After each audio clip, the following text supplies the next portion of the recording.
You know how to use one of these, lady? Point and shoot. Try not to hit our guys. The small crowd of medics and walking wounded let out a series of nervous, inappropriate chuckles. The woman on the ground said nothing. Her face, pale and streaked with grime, remained a mask of unnerving calm, her eyes fixed not on the arrogant SEAL corpsman looming over her, but on the hazy, violent horizon. But when the base commander, watching through high-powered optics from the command post, saw the way her hand accepted the rifle, he felt a jolt of impossible recognition. If you believe true strength is proven in silence, type competence below. The air at Forward Operating Base Archer was a toxic cocktail of burned propellant, atomized dust, and the metallic tang of human fear.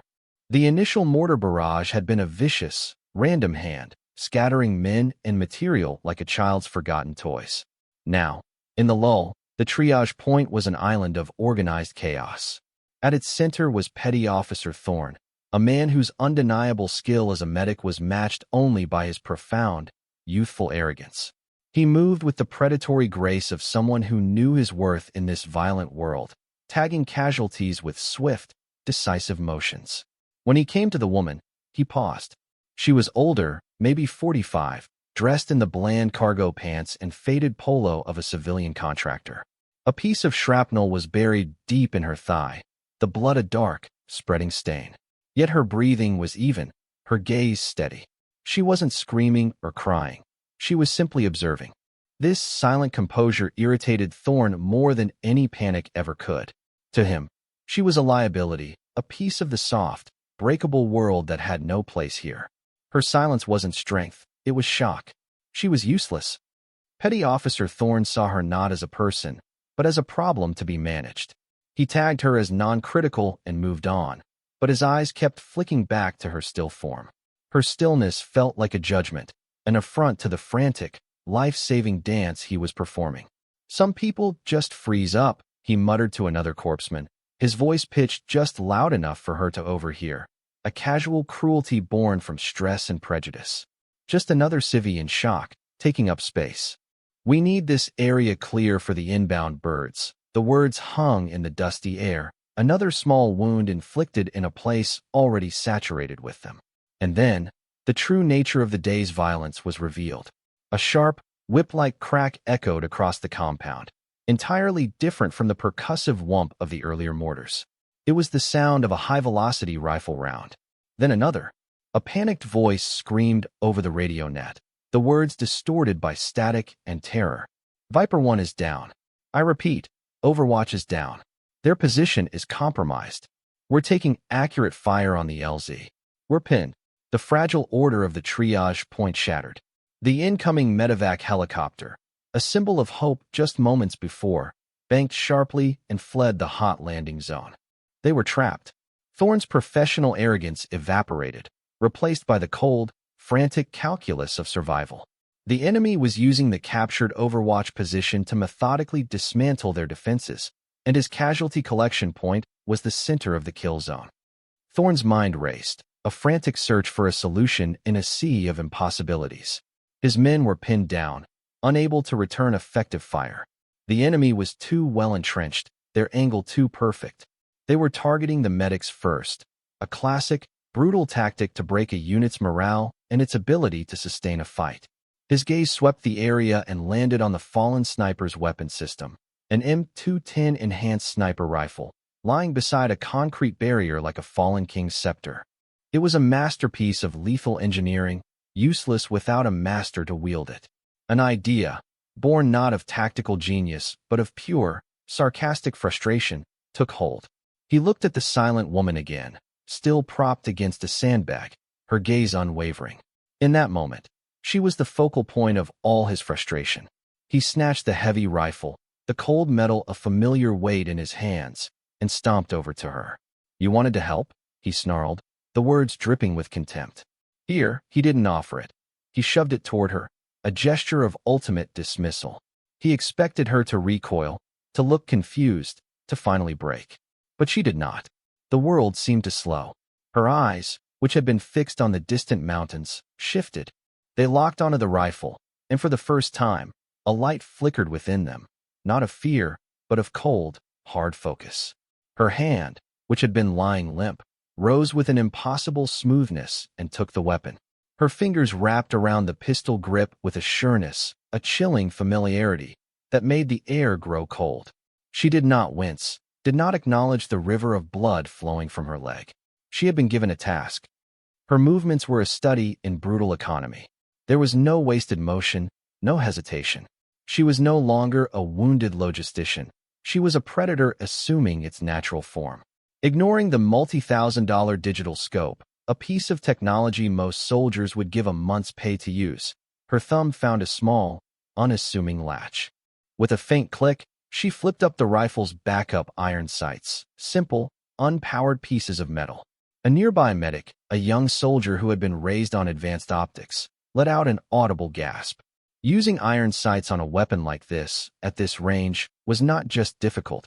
It was considered impossible, a forgotten art form. Thorne stood frozen, his jaw slack, the sarcastic retort he'd been preparing dying in his throat. The woman braced the rifle against a blasted piece of concrete, her body instinctively molding itself into a perfect, stable firing platform, ingeniously adapted to her seated, wounded position. The first shot was not the deafening roar he expected. It was a clean, surgical crack that sliced through the air. For a heartbeat, there was only the echo. Then, from the enemy's fortified position, came a profound and total silence. The heavy, rhythmic chattering of their machine gun, which had been chewing up the earth around the LZ, simply stopped. A second crack followed the first, then a third. She was not firing wildly. Each shot was a deliberate, punctuated statement. Each pull of the trigger was an execution. From the enemy's perspective, a ghost had descended upon them. Lethal, impossibly accurate fire was raining down from a place that should have been a death trap, delivered by an unseen phantom who did not miss. The coordinated assault, so carefully planned and brutally executed, faltered and then broke apart under the weight of a single, silent professional. The battle did not end, it evaporated. The incoming fire, once a torrent, dwindled to a few panicked, unaimed shots before ceasing entirely. The surviving attackers, who had felt invincible moments before, were now in a full, disorganized retreat, fleeing the unseen demon in the kill zone. At the casualty collection point, the world had shrunk to the space around the woman. Every eye was on her. She, in turn, paid them no mind. Her focus was solely on the weapon. With the same methodical grace she had displayed while firing, she ejected the final casing, cleared the chamber, and engaged the safety. The M210 was safe. Only then, with her duty to the tool complete, did she allow herself to acknowledge her own body, a slight wince finally crossing her features as a fresh wave of pain from her leg announced itself. The silence that followed was more profound than the noise of the battle it replaced. It was a silence of awe, of disbelief, of a fundamental reordering of the world. Into this sacred quiet walked Colonel Vance. He moved with the unhurried purpose of a man whose authority was absolute. His face was a granite mask, his eyes sweeping over the scene, taking in the stunned SEALs, the cooling rifle, and the bleeding woman. He walked past Thorne as if the petty officer were a ghost himself, and stopped directly in front of her. He did not offer aid. He did not ask what had just happened. He simply looked from her face to the rifle lying beside her, and in his tired, wise eyes, a flicker of ancient recognition ignited. "Ma'am." Colonel Vance's voice was quiet, yet it carried the weight of a command across the entire landing zone. He did not address her by name. He addressed her with a title of respect that no one else understood. Thorne, his mind finally catching up to the reality-bending events, took a stumbling step forward. "Sir, she's a civilian. A logistics coordinator. I don't know how." Vance silenced him not with a word, but with a look so cold and sharp it could have flayed flesh from bone. The colonel then did something that stunned everyone. He knelt, slowly, deliberately, on the blood-soaked ground. Not to tend to her wound, but to get a closer look at a small, faded patch sewn onto the leg of her cargo pants, almost completely hidden by dirt and drying blood. The patch depicted a simple, stylized phantom. Vance looked up at her, his expression no longer just recognizing, but reverent. "I thought you retired 5 years ago, Gunny," he said, his voice now filled with a warmth that was more shocking than his earlier coldness. He pushed himself to his feet and turned to face the utterly bewildered Thorne.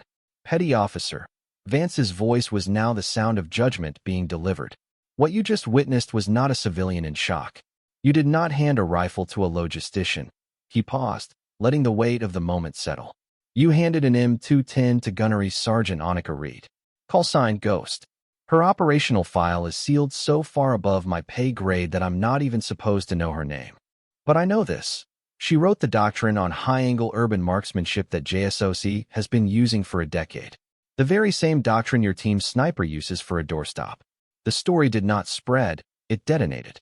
Before the medevac helicopter had even touched down, the legend of the logistics lady was already being etched into the folklore of FOB Archer. It traveled through hushed whispers in the Chow Hall, over encrypted radio channels back to Bagram, and in stunned after-action reports that would be flagged and classified at the highest levels. The soldiers on the ground didn't call her Annika Reed. They gave her a name more befitting of what they had seen. They called her the ghost of the LZ. The details morphed and grew with each telling. Some swore she had fired 10 shots and accounted for 10 enemy fighters. Others claimed she had done it while calmly giving herself first aid, using the rifle's hot barrel to cauterize her own wound. The fiction was wild, but the truth was wilder still. Petty Officer Thorne became a living cautionary tale. He did not resist the narrative. He embraced the humbling. He was stripped of his arrogance, left only with the raw, undeniable proof of his ignorance. The next day, he was seen standing at the foot of her cot in the bustling field hospital. He held not a weapon, but a small, grease-stained notebook. He didn't speak of heroics or offer hollow apologies. He simply asked, his voice barely a whisper, if she could show him the grip she used. He watched, rapt, as she, with her uninjured left hand, demonstrated the subtle cant of the wrist, the precise pressure of the fingers, a masterclass in a language he was only just beginning to understand. His journey from pride to pupil was complete. The incident became more than a war story. It became a catalyst for cultural change across the entire area of operations. The casual, systemic condescension that frontline troops often held for support staff and civilian contractors vanished. It did not fade. It was excised, cauterized by the memory of what had happened.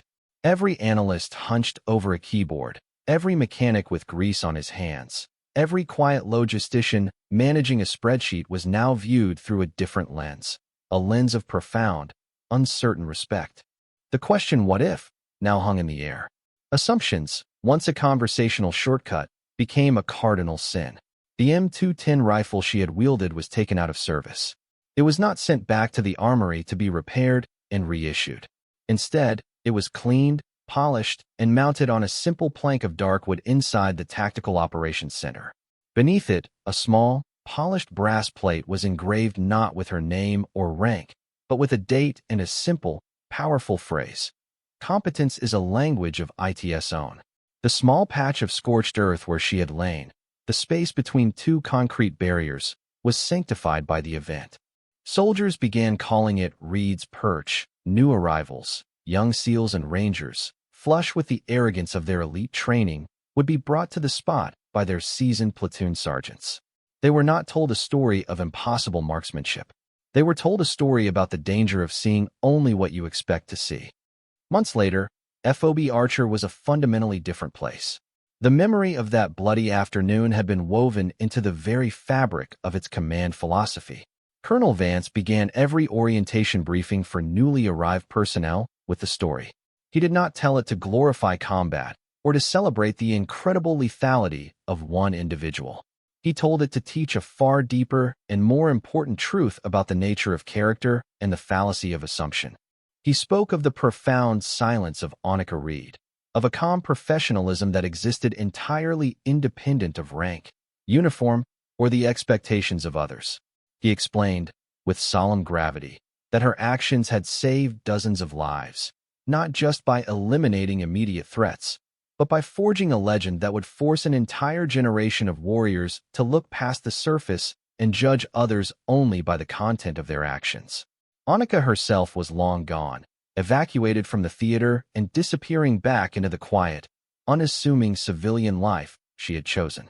There were no medals awarded, no public ceremonies, no laudatory articles. Her name would never appear in any official history of the engagement. Her only legacy on that dusty patch of earth was a rifle on a wall, a name for a piece of ground, and a profound, institutional shift in perspective. Her true reward was never a commendation. It was the quiet, internal knowledge that her lesson, paid for in her own blood, had been learned. True strength does not need to announce itself. It does not posture or boast or demand respect through volume or proclamation. It simply is. It exists as the steady hand in the heart of chaos, the calm and rational mind when all others have surrendered to panic. It is the quiet competence that proves its own immense worth through decisive action, not through empty assertion.